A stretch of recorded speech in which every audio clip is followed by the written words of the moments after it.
Welcome back. नाज़रीन, गिरफ्तारियों की हम बात कर रहे हैं। रऊफ हसन साहब को भी गिरफ्तार किया गया, उस पर फिर डिजिटल दहशत गर्दी के हवाले से भी बातचीत हुई है और ये भी उसूल तय हुआ कि इदारों को जो भी मलाइन करेगा ज़ाहिर है उसके खिलाफ कार्रवाई होनी चाहिए जो इस किस्म की कार्रवाई करे। लेकिन मैंने ये सवाल छोड़ा था सफीना खान के लिए, इसका भी जवाब दीजिएगा, फिर आप अपनी टर्न पे उस पर भी बात करते हैं। लेकिन उमर दराज, आपसे मैं जानना चाहता हूँ कि वजारत दाखिला ने कहा है कि PTI रियासत मुखालिफ प्रोपेगंडे में मुलव्वस है और इस वक्त ज़ाहिर है ये जो गिरफ्तारियाँ भी हो रही हैं और जो सूरत हाल बनती हुई दिखाई दे रही है, आपको लगता है कि PTI पर पाबंदी लगने जा रही है? अभी पाबंदी लगना बाकी है। ये एक बड़ी खबर आप दे रहे हैं, अगर आपके सवाल में ही एक बड़ी खबर है। पाकिस्तान तहरीक इंसाफ के ऊपर ऑलरेडी एक पाबंदी है, गैर एलानिया पाबंदी है। और क्या पाकिस्तान तहरीक इंसाफ जलसा कर सकती है? नहीं, बिल्कुल भी नहीं कर सकती।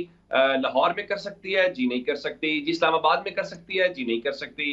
क्या पाकिस्तान तहरीक इंसाफ बतौर जमात जो है जलसों से हट के क्या वो अपने निशान के ऊपर इलेक्शन लड़ सकती है? जी नहीं लड़ सकती। क्या वजह है? जी उनका इंट्रा पार्टी इलेक्शन तो बड़ा मसला बना हुआ है, लेकिन दूसरी जानिब इंट्रा पार्टी इलेक्शंस किसी को हों, वो इलेक्शन कमीशन भी सो जाता है। तो मेरे लिए कोई इसमें कोई नई खबर नहीं है।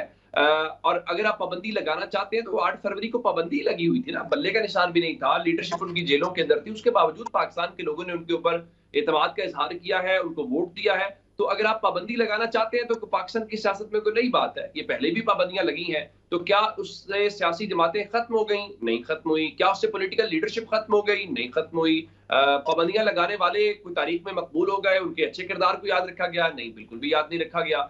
इसी तरह से मेरा नहीं ख्याल कि मुल्क की मकबूल तरीन जमात को या मकबूल तरीन लीडरशिप को आप गद्दार कहें, दहशतगर्द कहें, उनको कलअदम करार देने की बातें करें, उनके ऊपर पाबंदियों की बात करें, तो इससे क्या हासिल वसूल क्या होना है? ये करके आप समझते हैं इस्तेहकाम आ जाएगा? ये समझते हैं आप सरमायाकारी आ जाएगी? ये समझते हैं कि जो सियासी माहौल या टेम्परेचर है वो कम हो जाएगा, नॉर्मलाइजेशन हो जाएगा?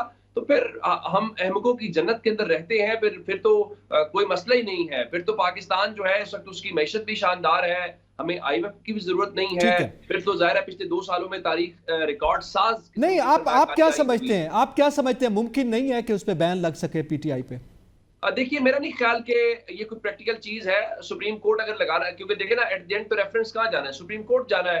तो सुप्रीम कोर्ट अगर लगाती है तो कोई ये तो नहीं होगा कि 2 रुकनी बेंच बन जाएगा। अगर ऐसा कोई मैटर आया तो फुल कोर्ट बनेगी। तो पाकिस्तान की सुप्रीम कोर्ट अगर ठीक है, समझ लिया है कि जिनको पाकिस्तान के लोगों ने सबसे ज्यादा वोट दिया है उन पर पाबंदी लगानी चाहिए, तो लगा दें जनाब। ठीक है। चले सलमान साहब, एक और गिरफ्तारी का जिक्र करते हैं आपसे। पहले रऊफ साहब का जिक्र किया था, अब एक और गिरफ्तारी, और वो है अहमद वकास जंजुआ की, जो कि 20 जुलाई से लापता थे और उसके बाद अब जो है उनको गिरफ्तार भी कर लिया गया है। तो क्या एक शहरी जो पहले लापता हो जाए, 2-3 दिन बाद उसकी जो है वो आप गिरफ्तारी डाल दें, अदालत के ज़रिए उसकी गिरफ्तारी जो है वो फिर ज़ाहिर भी कर दी जाए, ये सूरत हाल ठीक है या आपको इस गिरफ्तारी में भी कोई डाउट या एम्बिग्विटी दिखाई दे रही है, या जो मौक़िफ़ अपनाया जा रहा है वही है? नहीं, too many twist in the story, और स्टोरी सही बैठ नहीं रही। और मैं बिल्कुल इस किस्म की किसी भी इकदाम की जो है ना, वो हम ना इसको सपोर्ट करते हैं, ना करना चाहिए, ये गलत है। देखें, जिस तरह मैंने जिक्र किया और जो मैं पहले कह रहा था कि रिंग मास्टर को उठाया है ना, हेड मास्टर को अरेस्ट किया है ना, that should have been enough. देखें, not really enough, but that should do. जब तक आपको सरगना नहीं मिलता और आपको इस पूरी की पूरी कहानी का सर नहीं मिलता, उस वक्त तक फिर ये मामलात होते हैं। जो आप ये गिरफ्तारी की और FIR की स्पेसिफिकली बात करें, ये तो बिल्कुल जी गलत तरीका है, ना होना चाहिए, ना इसकी कहीं गुंजाइश है, और ना इसका किसी भी तरीके से किसी भी प्लेटफॉर्म के ऊपर आप ये कह सकते हैं कि ये ठीक है। One very odd, very wrong thing to do. हाँ, जिन लोगों के साथ हो रही है वो देखने के जो है ना करीब है बात। जिक्र हो रहा था कि जी अभी कोई गुंजाइश बाकी रह गई है PTI के ऊपर पाबंदी लगाने की। जी बिल्कुल रह गई है, बिल्कुल रह गई है, कसर रह गई है। तो इसी वजह से ये सारा का सारा खलफशार चल रहा है ना।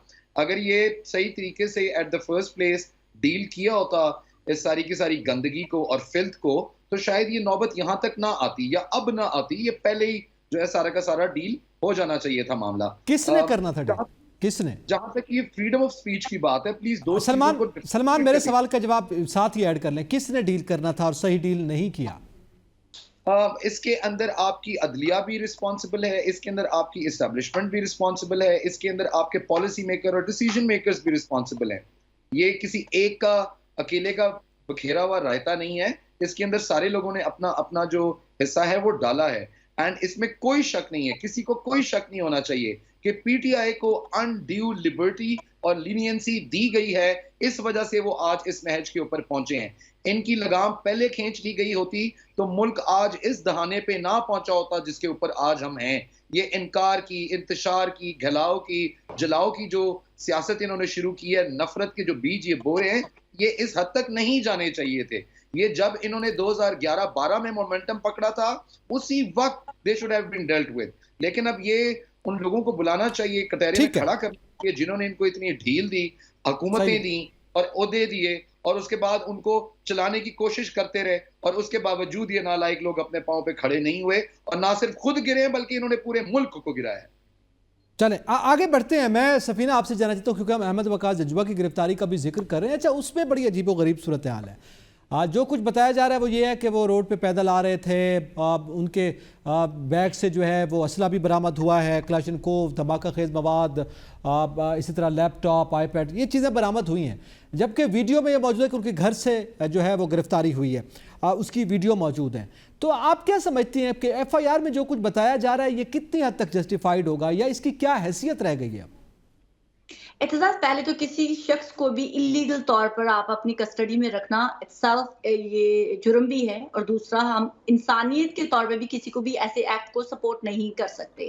اگر میرے پاس کسی کے خلاف انف شواہد ہیں تو مجھے پولیس سے اسے گرفتار کروانا ہے, کسٹڈی میں لینا ہے, اور اس کے بعد انویسٹیگیشن کرنا ہے. یہ الاؤ کرتا ہے ہماری پولیس والوں کو, ہمارے اداروں کو, کہ آپ کسی کو بھی اپنی کسٹڈی میں لے کے اسے پوچھ گچھ کر سکتے ہیں. اس میں کوئی قدغن بھی نہیں ہے. لیکن یوں کسی کو غیر قانونی طور پہ پہلے آپ گھر سے اٹھائے اور پھر ان کو کچھ عرصہ غائب رکھے, اور اس کے بعد آپ کہیں کہ جی ایک چلتے ہوئے شخص کے جو کہ روڈ پہ چل رہا تھا اور اس کے بیگ سے کلاشنکوف کافی بڑا سائز ہوتا ہے, تو وہ مجھے نہیں پتا کہ اتنا بڑا کلاشنکوف جو ہے وہ اپنے بیگ میں کیسے لے کے چل رہے تھے. اور اس کے بعد پھر وہ اور بھی بہت ساری چیزیں جو آپ نے بتائی ہے. اب مجھے فزیکلی ان کا اسٹرکچر نہیں پتا جنجوہ صاحب کا کہ وہ کتنے اسٹرانگ تھے جو اتنی ہیوی مٹیریل چیزیں لے کے جو ہے وہ روڈ کے اوپر واک کر رہے تھے, یا شاید وہ بہت زیادہ جانباز ہیں. اتنے موٹر وے پہ کوکین لے کے جا رہے تھے, بالکل ویسے بالکل صحیح کہہ رہے ہیں. اچھا, یہ سلمان صاحب آپ کی انویسٹیگیشن ہے؟ یہ ویسے ہی کیس ہے.